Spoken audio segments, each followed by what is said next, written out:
I wish that I could have knocked him out at the start.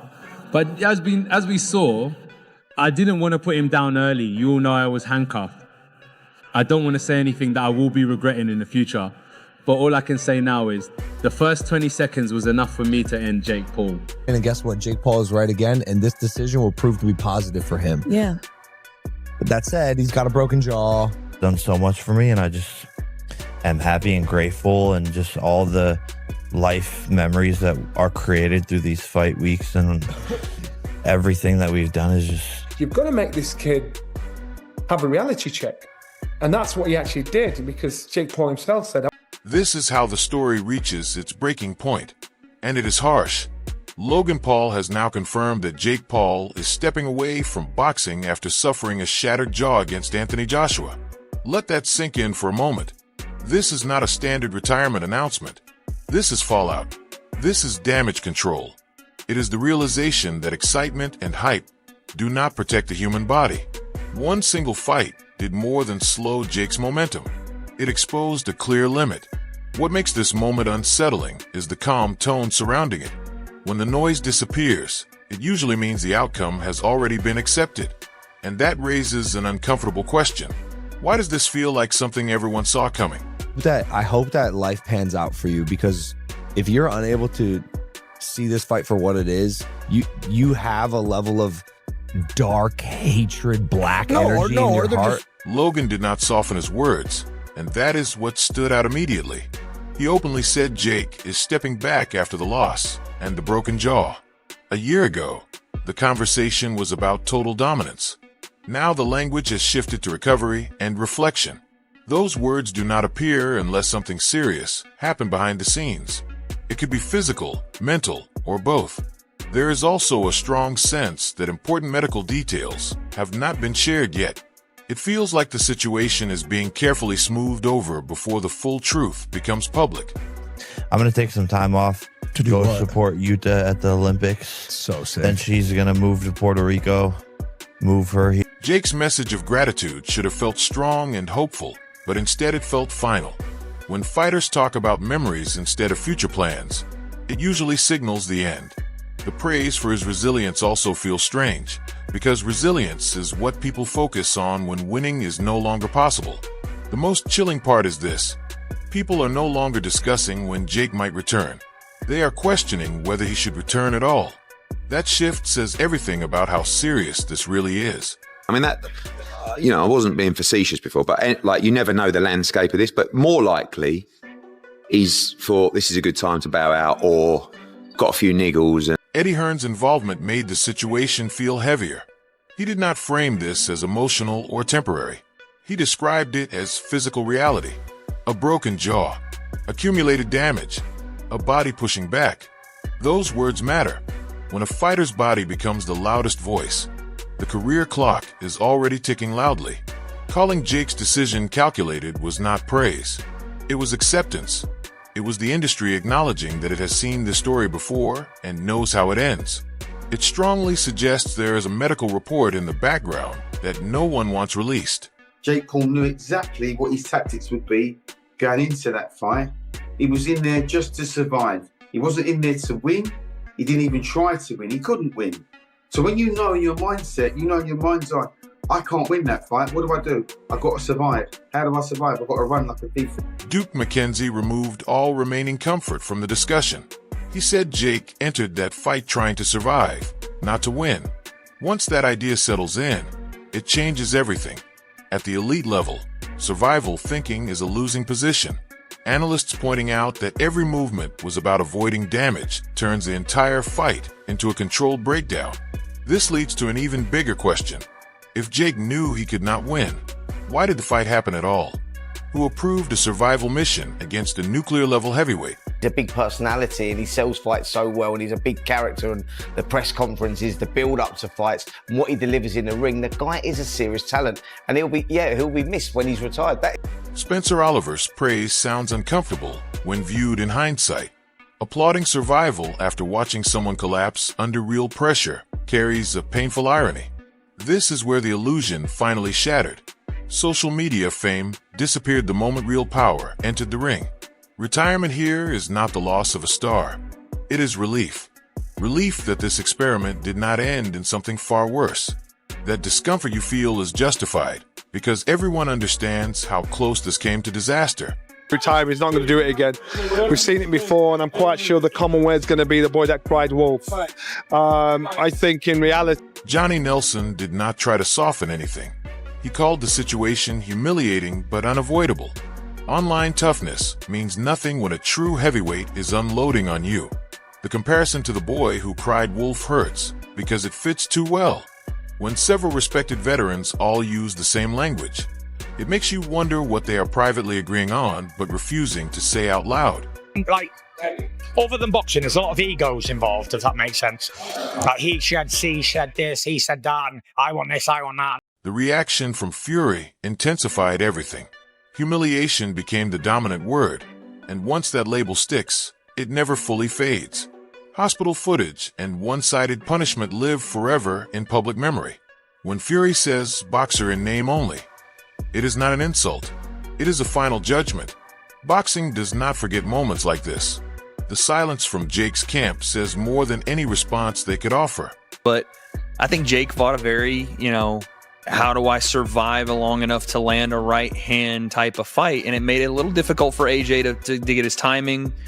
No excuses. AJ didn't look great. I'll be honest. He didn't look great. Didn't look like, an AJ we thought we were going to get, the marauder, the guy that was going to come forward and bang out Jake in one round. Pause. Carl Frocka's analysis was precise and unforgiving. He described someone overwhelmed, confused, and absorbing punishment without answers. Millions watched it unfold live. Jake did not fight with strategy. He endured. Endurance without threat is simply extended humiliation. Frock calling it a demonstration instead of a battle is devastating. Demonstrations exist to teach lessons. In that moment, Jake became the lesson. Bridge with my brother, unfixable. I don't hate your brother. You guys need to fight guys your same size. When you fought Floyd, you are massive. He did hit you with a fucking bomb, and you... Dave Allen's honesty resonated most with longtime boxing fans. He said intelligence alone could not hide the lack of power and defense. That truth cannot be spun. Ring awareness without physical answers collapses under elite pressure. At that point, stepping away becomes logical. Not because of fear, but because of math. Damage plus mismatch equals disaster, and disaster was already knocking. Much back. He should have either grabbed on, took a knee, or at least threw a bit more back. He was sitting back with his guard up, taking punches. It looked messy. It looked like he was under attack, and he was hurt. Dana White pushed the message even further. He described the fight as ambition colliding with an unforgiving reality. Survival becomes the theme again. Taking a clean shot from AJ is not character building.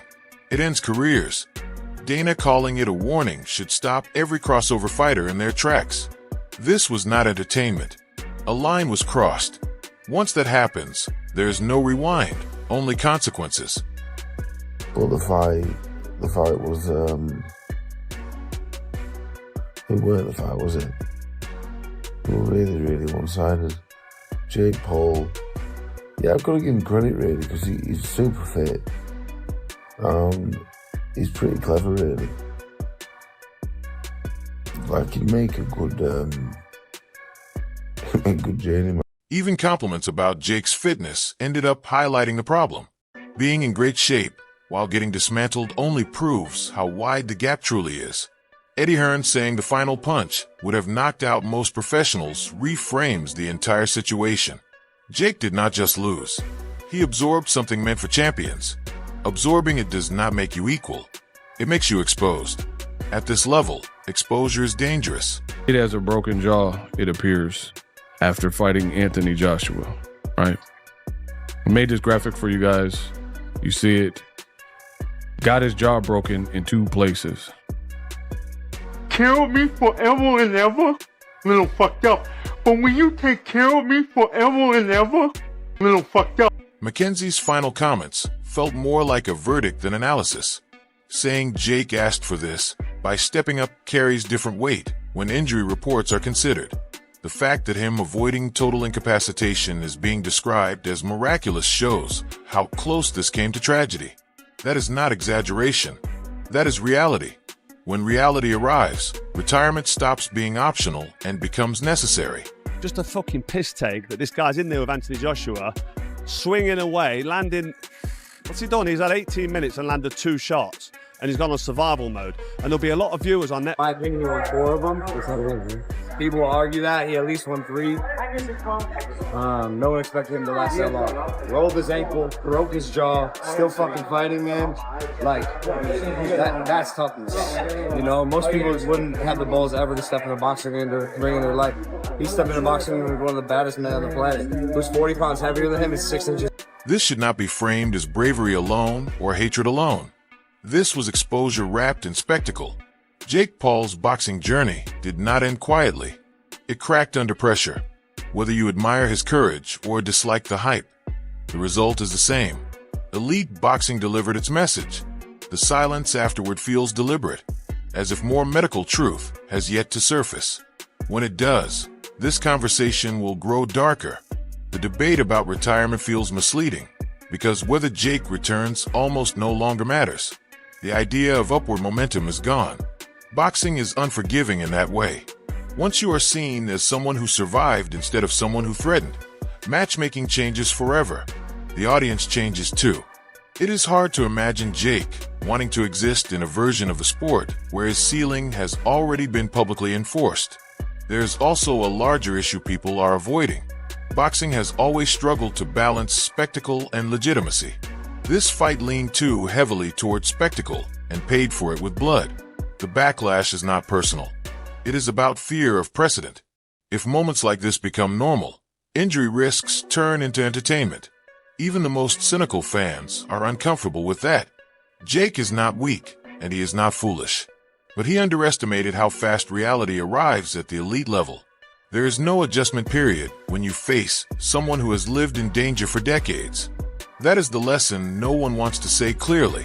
Ambition without limits ends careers early, or worse. Years from now, this moment will not be remembered as bold. It will be remembered as a warning. A clip shown whenever someone talks about skipping steps. The most disturbing part is that history suggests someone will still try it again. This was not just Jake Paul losing a fight. It was boxing correcting a lie that had grown too large. Hype replaced hierarchy. Reach pretended to outweigh lineage. Anthony Joshua did not just land punches. He burst a bubble around crossover credibility. When it popped, everyone rushed to soften the noise. What stands out most is how quickly celebration turned into concern. That shift only happens when insiders see something alarming in real time. When analysts stop debating wins and start talking about mercy and survival, that is not spin. That is fear breaking through professionalism. Boxing people know what irreversible damage looks like. This was not driven by Jake alone.